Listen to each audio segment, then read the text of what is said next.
The Prince of Pleasure, she who thirsts, the Prince of Chaos itself, Slaanesh, is the youngest of the Chaos Gods, and in many ways may still be figuring out just exactly what it wants to do with us. Ever wonder why the Imperium of Man is so extremely, unforgivingly hardcore and strict? Where suffering and desperation are your everyday norm? In the grim dark future of Warhammer 40K, all the awesome technology humanity has could be used to make everyone's lives better, but it is turned against the Imperium's own citizens in ways that make life unnecessarily difficult and tedious. Because that keeps the ruinous powers away. Or at least that is what the High Lords of Terra, the Ministorum, the Ecclesiarchy, and other people running the show seem to think. And they are right. Whether they realize it or not, they're not wrong. Because salvation from your suffering comes fleetingly in the Imperium of Man. But when it does, it opens the door for she who thirsts, as the Eldari are wont to call her. That brief moment of joy you might feel from taking pride in a job well done. That swelling in your heart when your lips first meet someone you're in love with. That break in the clouds that lets in a ray of sunshine just before the orc battle line overruns your position. Those glimpses of hope, however brief, are systematically and hyperbolically discouraged by the Imperium. Because those are the seeds of corruption taking root. The Emperor allows only room for hatred in your heart, citizen of the Imperium. Only room for scorn, for the Xenos, for the diabolical, for the heretic. Anything but the purity of hatred is to put oneself on a path to damnation. And Slaanesh is the one god that is able to seduce you so slowly and so subtly that at first you might not even know it is happening. But by the end, by the time he's got you and your soul is forfeit, you're begging to be his slave. The Prince of Pleasure is also the Lord of Pain, of excess, of decadence, hedonism, but also perfection. And the more of Slaanesh's gifts a champion has been granted, the more that champion is lost down a path from which they could never return if they tried. Because at first the exquisiteness of pleasure and pain are amplified. Sensation is so extreme and overwhelming you just can't take it, but you soon want more and more and more. Then you need more and more and more. Slaanesh ultimately offers its followers addiction. The pursuit of new sensations, new heights of experience becomes the overwhelming drive. The pursuit of absolute perfection in all things, in actions, words, combat, gets to the point that it goes far, far beyond obsession. Slaanesh is the god whose followers, because of its influence on their mentality, would do things like murder an entire world's population just to distill a drug out of the glands or organs of the people. Some such drugs employed by Slaanesh's greatest servants, the Adeptus Astartes legionnaires of the Emperor's children, are made using such methods, only to yield enough of the intoxicant they're seeking to offer one single marine, one single use. But that is how extreme they are in their unwavering attempts to achieve perfection. Some of these drugs are combat stimulants, making the sensations heightened while also granting the warrior enhanced abilities, and all that suffering, perhaps billions of souls killed, just to produce that slightly better combat effect in a guy who's already one of the greatest soldiers ever created. That's excess on a level undreamed of in most other fiction.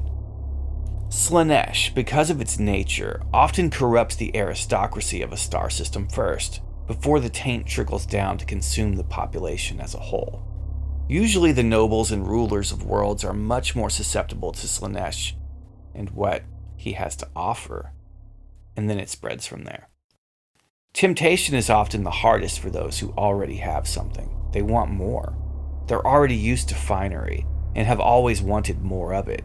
To those who have nothing, sometimes they can be harder to corrupt. So you'll often find the influence of the Prince of Pleasure strongest among the gold toilet crowd, among the robber barons and grifters who live off the backs of the imperial populations, yet do little more than gluttonously enjoy the fruits of the hard work of others. And where there is power, there is corruption. And the thing about power is It's addictive. Most Imperial nobles don't have the wherewithal to know their feet tread the path of damnation. Not at first. They just know that they had a great time at last night's Space Coke orgy, and they want to buy a new silk shirt before the next one. It's a slippery slope. Slaanesh will let you unknowingly and unwittingly feed her long before she makes you an offer you can't refuse. And it is this subtle corruption that makes Slaanesh so dangerous. There's nothing subtle about Khorne or Nurgle. Tzeentch, sure, but he's too weird to understand his agenda, if he even has one. Slaanesh will get you on the wrong path with a girl blowing you a kiss on the subway, making you blush and being the highlight of your day before you go to the front line and have to fight Tyranids all day. And by the time you've walked the many twists and turns of that entire path, you're a Chaos Lord or even a mighty demon prince of pleasure and pain that would make Pinhead and his Cenobites rock hard just to look upon you. The kind of being that enjoys being fisted by a barbed wire wrapped power fist. You know, just for the sensation.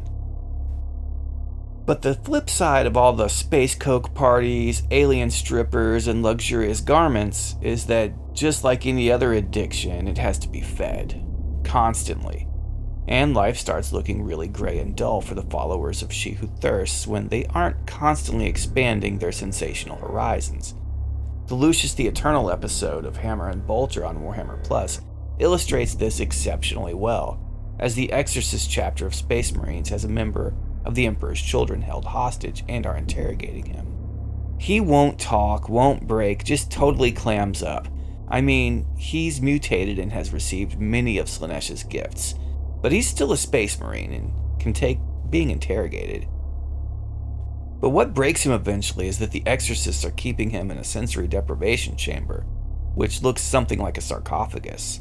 When he won't talk or isn't telling them what they want to hear, they just lock him back in the chamber for unspecified lengths of time. It drives this guy absolutely crazy. He can't take it. The Marine has large bat-like ears and huge bulging eyes, so it is obvious that his senses are super heightened compared to a normal human's, or even a Space Marine's. So locking him away in the dark, in the silence like that, is probably the worst thing they could do to him. He's literally crying and screaming like a little kid, just totally losing it. Slaanesh can make you strong, fast, smart, powerful, and more. But Slaanesh loves to take away as much as he loves to gift sometimes, and his gifts are sort of proof of that. For there are ways around some of them, and they leave his servants much more for the worse for having had them. Excess and gluttony, those are two words that could describe many a rogue trader, or even the Imperium itself. Or it is possibly heresy to even say this, but perhaps they could even describe the Emperor of mankind himself, devouring all those souls every day, day in and day out for thousands of years. And excess and gluttony feeds Slaanesh as much as pleasure and pain. In an Imperium spanning 1,000,000 worlds, there are at least quintillions of humans in the galaxy, and very, very few people in charge. Very few people who aren't living in absolute poverty, constant war, and or misery. So Slaanesh has it easy. Every one of those people desires a better life, but unlike Tzeentch, who appreciates the journey, Slaanesh actually cares about the outcome. So initially, to get her hooks in you, Slaanesh often makes one's bleak experience as a citizen of the Imperium more tolerable. She offers something that just lets that one ray of hope shine through the clouds, obscuring your life. But in the end, it is that ray of hope that damns you. For you let that moment corrupt you.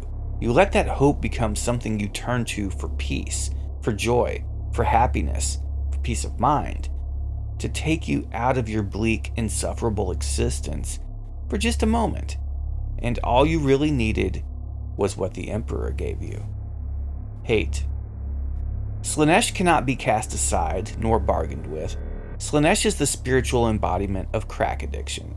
It isn't designed to let you get away. It drinks your milkshake, consuming your soul, slowly savoring every exquisite taste, chewing you up and swallowing you until you are nothing more than a warm glow in her stomach.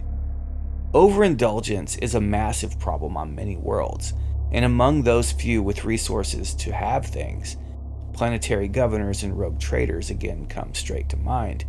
For most of the teeming quintillions of humans are have-nots.